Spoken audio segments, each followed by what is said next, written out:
Alors, on va continuer par les outils qui nous aident, les outils pour agir, et on va en découvrir notamment deux, en accueillant Thomas Perrault, qui est le chef de projet PTSM des Côtes-d'Armor. Et puis ensuite, on retrouvera Laurence, je vous appellerai tout à l'heure, qui va nous parler du CPTS, de la CPTS, pardon, de Lamballe, j'allais dire pas de Lamballe, voilà que j'en perds tout, la CPTS de Penthièvre. Thomas, merci. Alors, on entend un témoignage comme celui-ci. Qu'est-ce que tu as envie de nous dire après un tel témoignage? Et puis après, c'est ce que tu as entendu tout cet après-midi et les scénettes. Un petit mot avant de nous parler du PTSM, du projet territorial de santé mentale. Peut-être déjà dire que c'est pas évident de passer juste après ce témoignage. Il n'y a pas eu les petites scénettes pour faire la transition émotionnelle. Peut-être dire que le rôle central de SAP 22 et des associations, alors certes on soulève beaucoup le manque d'offres et de prise en soin sur le département, mais on voit vraiment, et ça on peut le voir au quotidien et via ce que je vais vous présenter ensuite via le PTSM, le rôle fondamental des associations et de la pérédance au sens large, que ce soit pour les personnes concernées, que ce soit pour l'entourage. Donc c'est peut-être ça que je retiens de ce témoignage. Super. Alors, nous présenter à la fois le projet territorial de manière assez brève, je compte sur toi, et puis nous faire un focus sur une fiche qui a été créée justement sur les TCA et qu'on peut trouver d'ailleurs, je crois, dans le hall. Tu vas nous raconter tout ça, on t'écoute avec attention. Alors c'est que tout à l'heure dans la scénette on voyait la question du Waze qui était très compliqué pour trouver soit des ressources, de l'information, soit du soin, etc. etc. La question du PTSM, c'est justement un des points de son ADN, c'est de travailler là-dessus, sur la question du parcours et la question de l'articulation entre différents secteurs qui ont peu ou qui travaillent peu ou pas du tout ensemble, et de faire de la synergie. Donc le PTSM, l'idée, pour le faire simple, vu que je dois être bref, c'est de dire on va monter des projets au sens large sur la question de la santé mentale. Donc là, on fait un petit pas de côté, pas simplement de TCA, mais santé mentale au sens large. Et l'idée, c'est de travailler sur les parcours de vie. Donc ça peut être la prévention avec différents degrés, la question de l'accès aux soins, la question de le maintien dans le soin, mais également la question de l'inclusion, on va dire, dans la cité, donc la question du logement, la question de l'emploi, la question des loisirs, etc. On va travailler différents projets qui vont être initiés soit de la part des acteurs du territoire, donc ça peut être des associations, ça peut être des centres hospitaliers, etc. Ça peut être les institutions via les différents schémas, le programme régional de santé, etc. pour l'ARS. Et ça peut être aussi de voir ce qui se fait sur d'autres territoires, et sur le nôtre, on n'y a pas pensé. Donc c'est de se dire, venez, on s'y met, on y travaille ensemble. Donc c'est une sorte d'incubateur, si vous voulez, de projet, d'idées. Le où, ça se fait à l'échelle du département. On a 3 autres PTSM à l'échelle de la Bretagne, et puis on en retrouve aux 4 coins de la France au niveau national. Et puis le qui, c'est vous dire qu'on met autour de la table tout le monde, c'est-à-dire tous ceux qui ont envie de travailler sur la question de la santé mentale, peu importe son savoir, qu'il soit académique, voilà, que ce soit un professionnel ou que ce soit expérientiel en tant que personne concernée. Donc voilà, ça représente à peu près 152 structures sur le département, à peu près 600 personnes. Et là, je vous l'ai mis, mais c'est juste à titre informatif, c'est l'ensemble du plan d'action, des thématiques qu'on a travaillé durant 5 ans, et on arrive à la fin du mois, à la fin des 5 ans de notre programme départemental. Donc sur chacune des thématiques, on a travaillé différents projets qui pouvaient prendre différents aspects. Ça peut être la création d'offres. On a les équipes mobiles ados qui sont nées dans ce cadre-là. Des consultations avancées où des professionnels de psychiatrie étaient détachés dans des centres de santé, par exemple. Mais ça peut être de la formation, de la sensibilisation, la création d'outils, etc. Et l'idée, c'était aujourd'hui, pour refaire un focus sur la question des TCA, c'était de vous présenter deux outils qui ont été créés dans ce cadre-là. En particulier, le premier, c'est, on va dire, une instance de coordination et de travail dédiée sur la question des addictions. À partir de fin 2022, on a créé une instance qui s'appelle le CAC, le Conseil addictologique costarmoricain, qui rassemble l'ensemble des acteurs qui veulent travailler autour des addictions. Donc on n'est pas simplement sur les TCA, mais on va dire sur les addictions au sens large, et sont autour de la table travaillent des acteurs qui sont spécialisés. Donc on va retrouver les XAPA, les CARUL, etc., des addictologues, mais également, je pense à des acteurs du social, du médico-social, de l'éducation nationale, etc., qui vont être aussi dans leur pratique quotidienne percutée par des enjeux d'addiction. Donc l'idée, c'est de travailler de concert sur des projets communs autour des addictions. Donc donc ça a été structuré, des acteurs du territoire financent aussi ce projet-là, notamment l'Agence régionale de santé. Donc je vous ai mis, on a une chargée de mission, voilà, qui est derrière ce mail, Roxane. Donc c'est possible d'y participer. C'est un lieu ouvert, voilà, de travail collaboratif autour des addictions sur notre département. Voilà. Et quelques ressources régulièrement, en fait. Exactement. Donc il y a toute une instance de gouvernance et puis ensuite différents groupes de travail thématiques en fonction des sujets. Voilà, il y a différents sujets. Je ne vais pas rentrer plus dans le détail, mais une des productions qui peut être intéressante, c'est un guide des ressources sur tout ce qui se fait en addictologie sur le territoire, qui est rassemblé dans un seul et même, un même document. Et sur les TCA, donc. Et sur les TCA, parce qu'on est surtout sur ce point-là, on a travaillé... Déjà, une première chose, le premier écueil qu'on retrouvait souvent, c'était de se dire on a besoin de savoir le qui fait quoi et puis des adresses. Donc, on voyait le Waze de tout à l'heure. Mais quand un médecin généraliste adresse vers un CMP, etc., il y a beaucoup de freins. Voilà, on a juste une adresse, mais c'est tout. Et on s'est dit, au-delà de l'adresse, il y a peut-être énormément d'informations qui seraient utiles. Et on pense... on a réfléchi avec 3 groupes de travail, enfin 3 groupes de comités de rédaction, pardon. On a réfléchi à essayer de se poser des questions qui semblent être les possibles freins pour les personnes pour aller demander de l'aide ou se poser des questions. Donc, typiquement, si je prends l'exemple du CMP, c'est de se dire est-ce que c'est gratuit? Combien de temps ça dure? Qui est-ce que je vais rencontrer? Est-ce que je peux changer d'interlocuteur si ça ne marche pas avec la personne que j'ai en face de moi? Toutes ces questions un peu pratico-pratiques qui peuvent émerger dans la tête de tout un chacun. Et donc, on s'est réunis, ça fait à peu près une centaine de personnes, c'est 3 ans de travail. Un premier comité de rédaction de professionnels issus d'un décloisonnement, on va dire, un champ des possibles qui est une instance du PTSM qui rassemble une trentaine de personnes concernées par des troubles psychiques, et puis un comité de rédaction, on va dire, d'aidants, d'entourage. Et là, je fais une petite dédicace à SAP22, qui n'est pas la seule association, mais qui a été une des associations motrices sur ce travail-là. Donc une fois qu'on s'est réunis, on s'est dit, bon voilà toutes les questions, on a avancé un peu au fil de l'eau, et on s'est dit, ben voilà, ça nous fait un gros document qu'on a essayé de répartir en catégories. Donc on a 3 grandes catégories, comprendre et agir, donc là plutôt de l'information, je vais aller chercher du soin, à partir de quand faut-il consulter, qu'est-ce que ça veut dire consulter, c'est où, c'est quoi les portes d'entrée, etc. La santé mentale au quotidien, donc avec cette idée de l'habitat, de l'emploi, de la scolarité, de la vie quotidienne, comment ça se vit au quotidien, et puis après au cours de la vie, donc de moins 6 mois à 100 et quelques années. Et donc là, c'est vraiment une ressource qui est appliquée sur notre département. Vous connaissez peut-être Psycom, par exemple, qui est une ressource nationale.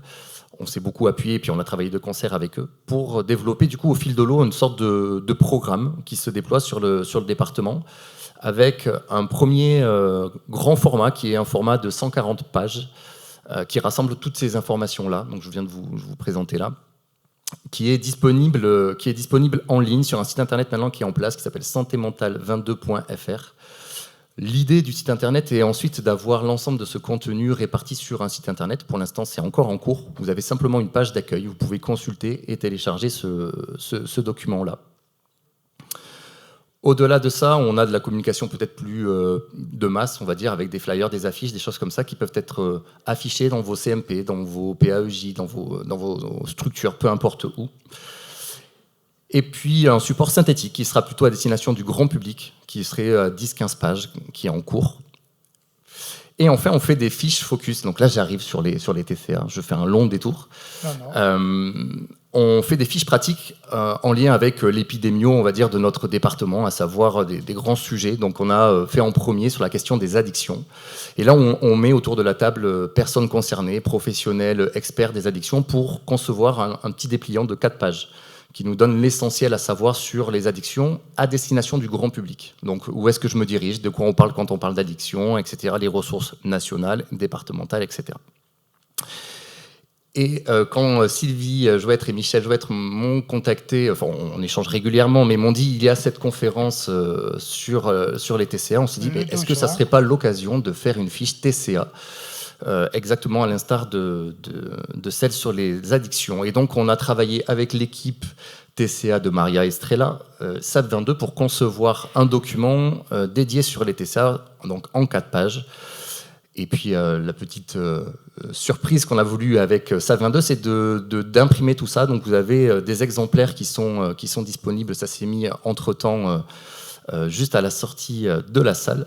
Donc voilà, on va retrouver les grands éléments qu'on a pu finalement se dire aujourd'hui, les idées reçues. Les questions qu'on s'est posées cet après-midi. Exactement. Donc là, des personnes concernées ont donné les grandes questions qu'elles-mêmes se posent, et donc on les a remises pour que ça fasse écho auprès de personnes qui pourraient lire ce document-là. Les ressources nationales qu'on retrouve, et puis, même s'il y en a peu, les ressources sur le département qui existent. Voilà un peu la fiche TCA, destination grand public. Et puis peut-être pour continuer. Parler d'une thèse qui est en train de... Exactement. En faisant écho à ce travail sur les TCA, j'ai été approché par 2 médecins, dont Anne-Sixtine Jeunesse, qui est au service de pédiatrie d'Yves Le Foll, que certains peut-être connaissent. Et dans le cadre de la thèse de Lucie Tessier, a été faite une étude sur le vécu et les attentes des médecins généralistes. Donc, je sais qu'une médecin généraliste a posé une question tout à l'heure concernant la prise en charge des adolescents et des adultes atteints d'anorexie mentale dans les Côtes-d'Armor.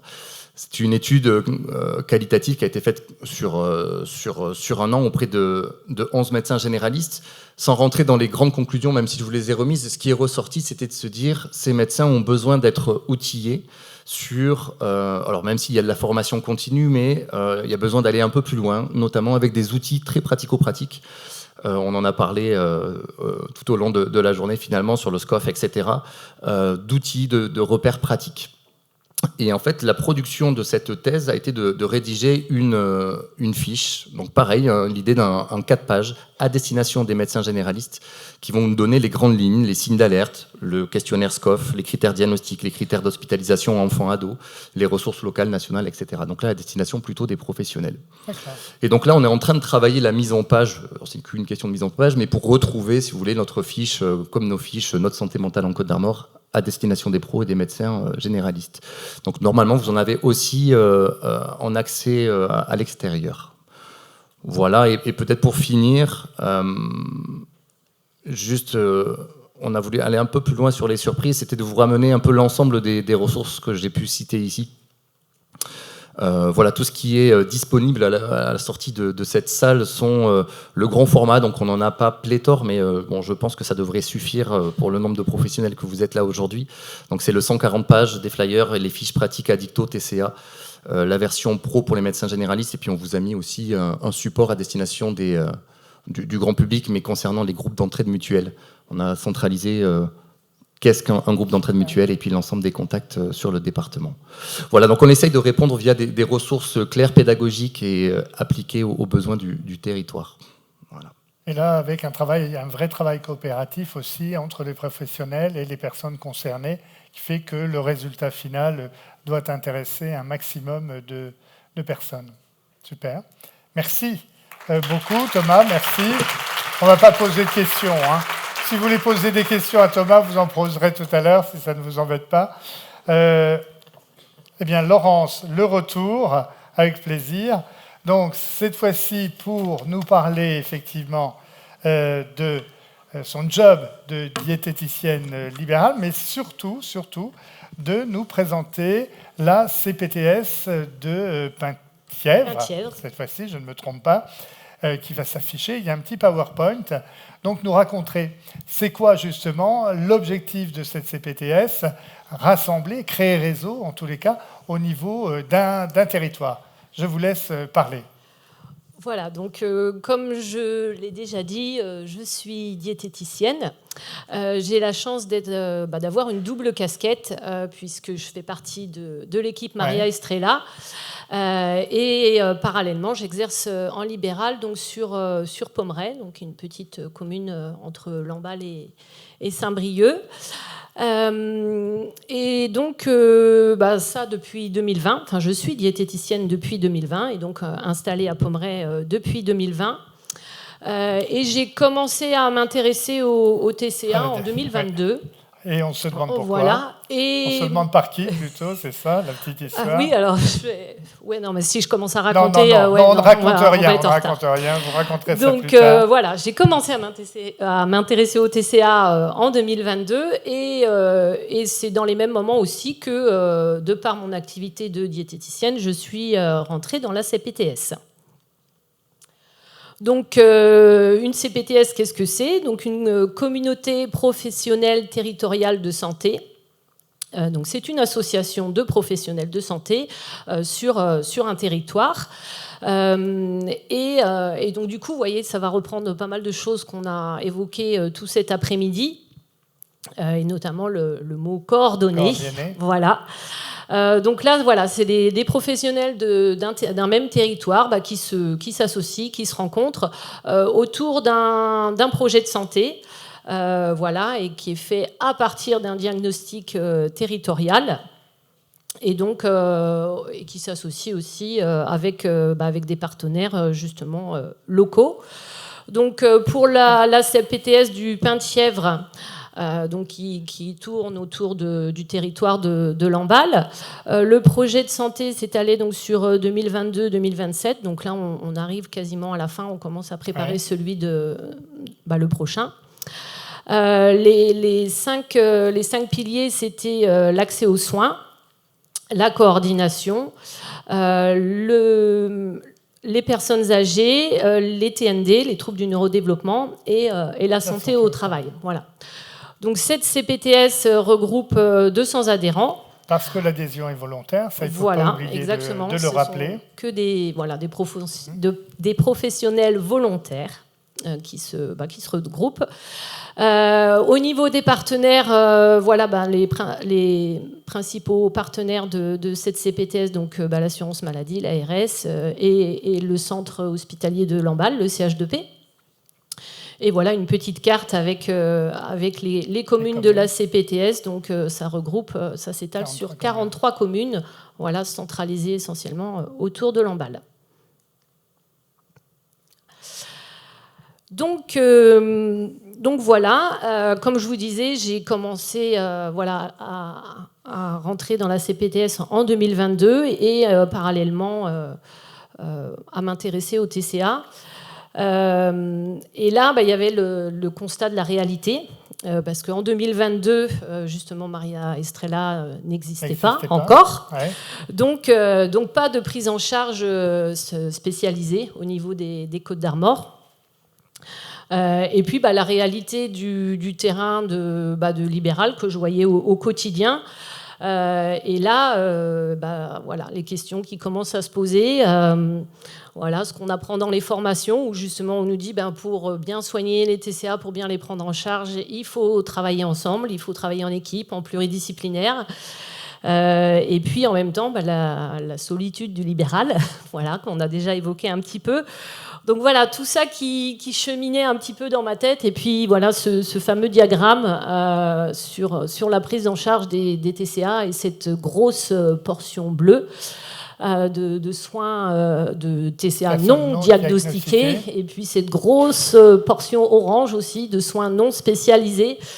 Donc voilà, tout ça, ça m'a trotté dans la tête. Et puis je me suis dit, comment on fait ? Qu'est-ce qu'on fait ? Je suis désolée, j'ai vraiment du... Ah, voilà. Non, parfait. Voilà, donc j'ai entre la carte des Côtes-d'Armor et puis ce diagramme, vous voyez, j'ai réussi à faire un petit truc, mais c'était pas encore ça. Et puis en 2024, Maria Estrella est arrivée, donc vous voyez la petite étoile sur la carte des Côtes-d'Armor. Hein, ça reprend la couleur violette du diagramme des soins spécialisés, mais encore un un trop large trou dans le gruyère, voilà, de la prise en charge. Et puis moi, j'ai commencé à travailler à Maria Estrela, et là, du coup, c'était encore plus frustrant parce que je voyais comment on travaillait super bien, justement, en équipe, comment ça avançait bien, comment en prenant en charge les TCA, en équipe, dans une structure spécialisée, que ça marchait bien. Et puis j'avais mon libéral où j'étais toute seule et où je me disais, ah là, c'est dur, ça n'avance pas, il me faudrait un psychologue, un médecin, un psychiatre pour tous mes patients. Et du coup, voilà, toujours cette question, comment on fait ? Et puis là, je me suis rappelé les mots et les principes de la CPTS, et notamment le fait de coordonner, de rassembler des professionnels, et puis l'accès aux soins aussi, parce que voilà, c'était les deux thématiques qui m'ont du coup raccroché les TCA et la CPTS. Donc voilà comment j'en suis arrivée là. D'accord.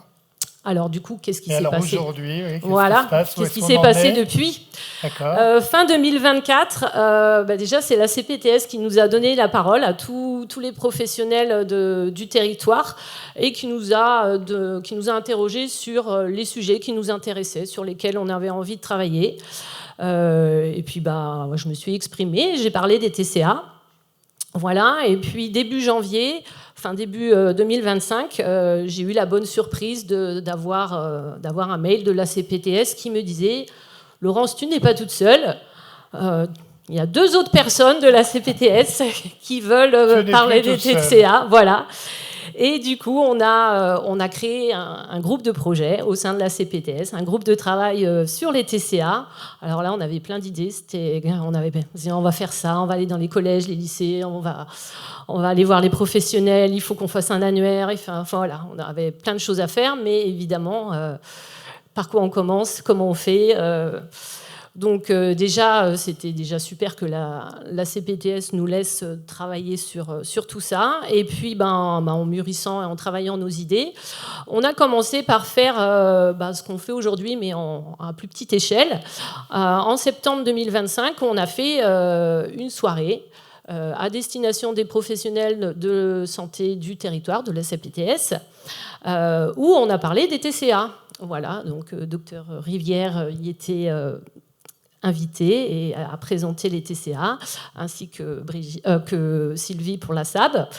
Et là, on avait une trentaine de professionnels de la CPTS qui étaient là pour être sensibilisés sur ce sujet. Après ça, c'est là que ça a encore plus décollé, parce que notre soirée devait être intéressante, et puis surtout, on a vu que ça intéressait du monde. Que les professionnels, surtout, étaient en manque. C'était vraiment le gros constat après cette soirée, c'est que les professionnels ne savent pas où orienter. Voilà, c'est la question qui a été posée tout à l'heure. Si j'ai quelqu'un, si je reçois quelqu'un, où je l'envoie, vers qui je peux l'orienter. Et puis le sujet intéressait, mais en même temps, il y avait beaucoup de personnes qui se sentaient démunies, et notamment au niveau connaissance, formation. Et puis ça a dû motiver encore beaucoup de personnes, puisque ça a renforcé notre groupe de projet, notre groupe de travail, et puis de 3, on est passé à une dizaine. Donc là, on s'est dit, c'est qu'il y a quelque chose à faire, effectivement.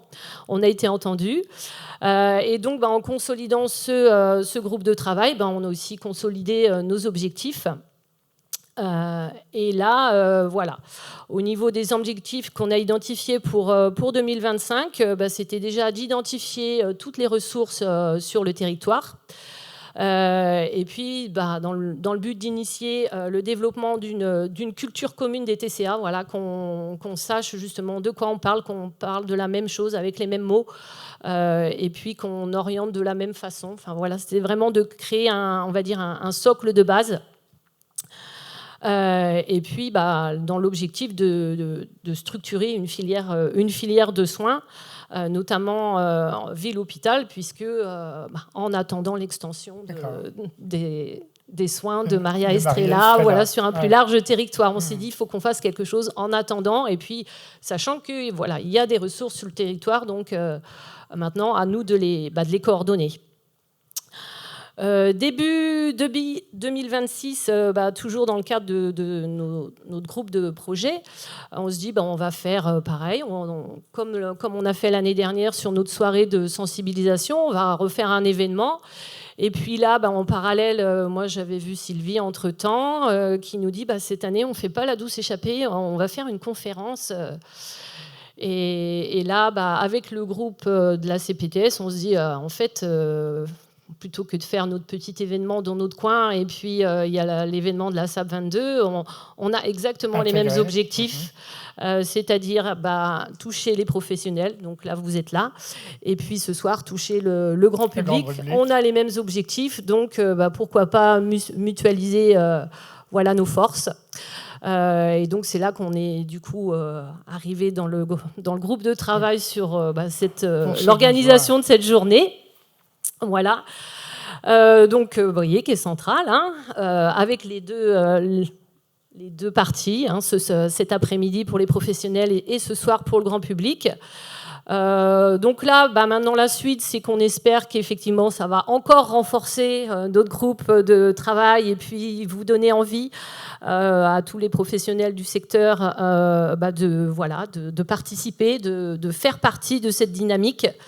Et nous, sur le groupe de la CPTS, d'ici la fin d'année, on va pouvoir, ça y est, c'est tout frais de cette semaine, on a validé notre première session de formation à destination de professionnels de la CPTS, donc sur les TCA, pour former des professionnels sur le territoire. Et puis, l'objectif, c'est de continuer 2027 avec encore des actions de sensibilisation, de prévention, et puis rester dans cette dynamique, dans ce besoin de former et de coordonner, de structurer. Super. Voilà, donc là, ça résume un peu tout ce qu'on a pu dire à la fois cet après-midi et puis ce que je viens de vous présenter. Il y a la salle de pause effectivement qui est disponible. Allez vous rencontrer, échangez vos cartes, vos numéros de téléphone, vos mails. Manifestez-vous, échangez. C'est déjà un gros truc d'avoir fait cette réunion aujourd'hui, parce que c'est vrai que c'est pas facile de mobiliser autant de professionnels.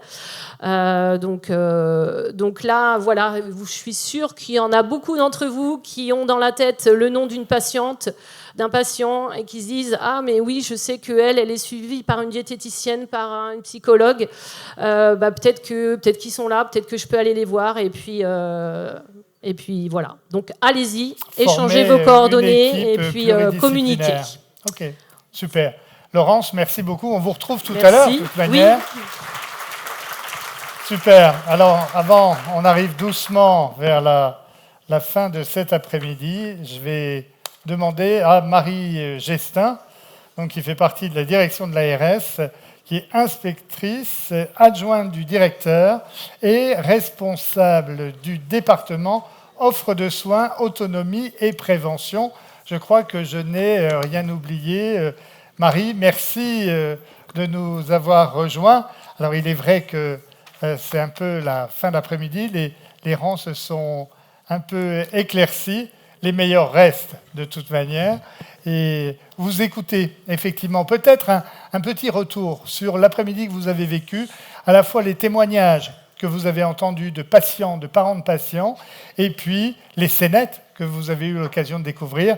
Brièvement, nous dire ce que vous avez pensé de ce rythme-là. Ça a été particulièrement riche, c'est le moins qu'on puisse dire. Voilà, moi j'ai trouvé vraiment très intéressant de bout en bout. Des témoignages évidemment très émouvants, des questions fort intéressantes. Je pourrais revenir sur la question de la médecin généraliste parce que j'ai levé la main, donc je vais apporter certaines des réponses là. J'espère qu'elle est encore là, en tout cas dans la salle. Et moi, ce que je retiens et ce que j'espère aussi, c'est véritablement que voilà, ce colloque et la soirée également aura pu permettre de sensibiliser véritablement aux troubles des conduites alimentaires, mais également de pouvoir mieux orienter et d'avoir envie davantage de s'engager, de se former. Donc voilà, c'est ça que je retiens avant tout. Et puis vous dire aussi justement pourquoi nous, on a soutenu aussi justement ce colloque, que ce soit cet après-midi ou cette soirée. Et je trouve que là, de ce que j'ai vu de l'après-midi, ça remplit véritablement l'objectif, je pense, qu'on s'était fixé collectivement. Donc voilà. Pour nous, comme pour les autres acteurs, le but du soutien de ce colloque, c'était de pouvoir échanger et puis faire connaître l'existant, pouvoir mieux orienter, prendre en charge au mieux les patients et les familles. L'idée, c'était surtout étayer aussi les professionnels de santé, les sensibiliser aux troubles des conduites alimentaires et à l'intérêt de ces formations, justement. Pourquoi ? Parce qu'on voit bien, avant tout, les professionnels de santé sont les premiers interlocuteurs de premier niveau des patients et des familles. Et on voit l'intérêt véritablement d'agir le plus tôt possible aussi. Donc je pense que ça, c'est vraiment important.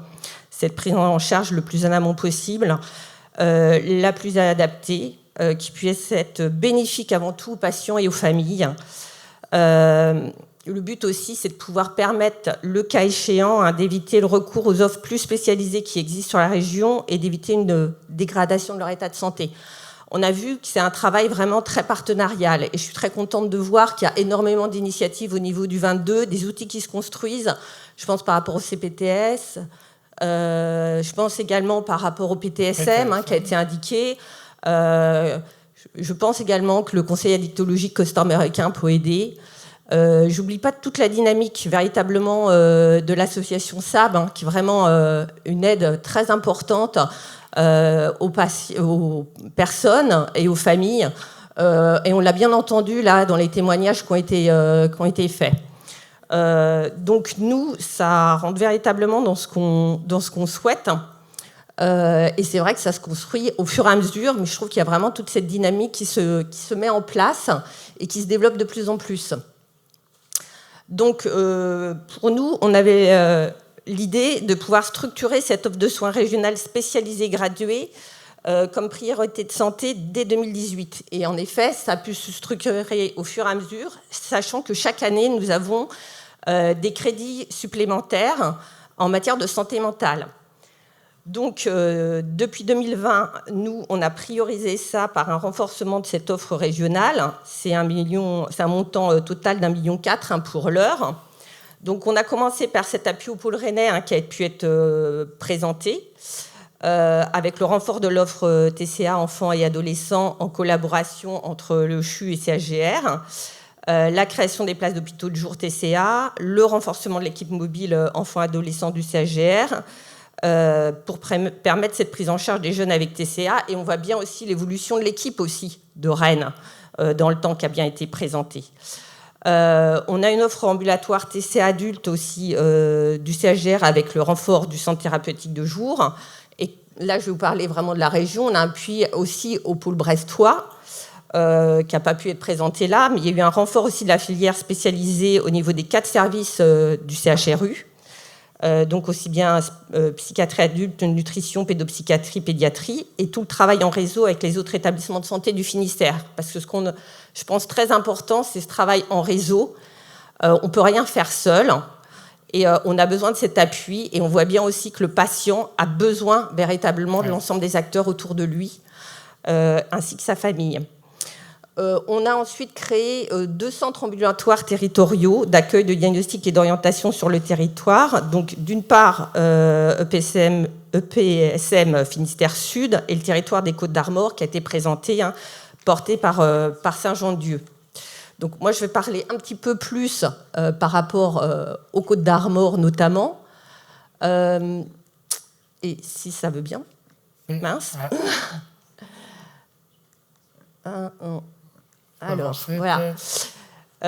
Donc, par rapport au centre ambulatoire territorial d'accueil, de diagnostic et d'orientation du territoire des Côtes-d'Armor porté par Saint-Jean-de-Dieu, en lien vraiment étroit avec l'association SAB 22, On l'a retenu, nous, en 2021, au titre du Fonds d'innovation organisationnelle en psychiatrie. Il a ouvert en juin 2024 sur Saint-Brieuc. On voit qu'il a 2 ans.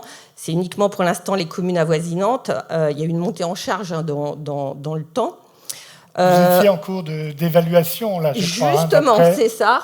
Il a fait l'objet dernièrement d'une évaluation.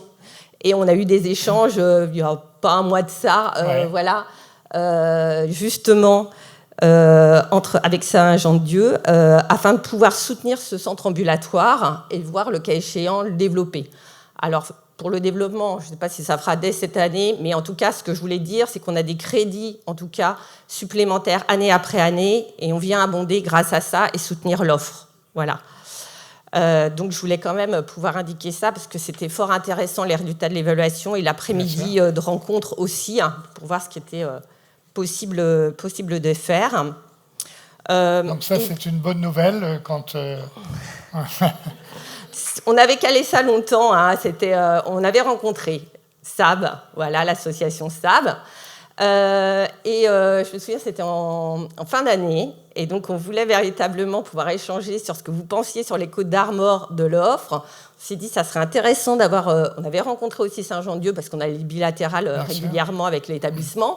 Il nous avait indiqué aussi, de part et d'autre, voilà, les difficultés sur le département. Et donc j'avais parlé à notre médecin, et régional, qui suit la santé mentale. Et de ce fait, ça a permis cette rencontre et cette évaluation de concert. L'optique, évidemment, c'est la priorisation des crédits, de savoir ce qui se fait. Bon, en tout cas, voilà, ce fut un temps fort intéressant, et je pense que on va pouvoir soutenir progressivement ça. On voit bien toute la dynamique et tout l'intérêt.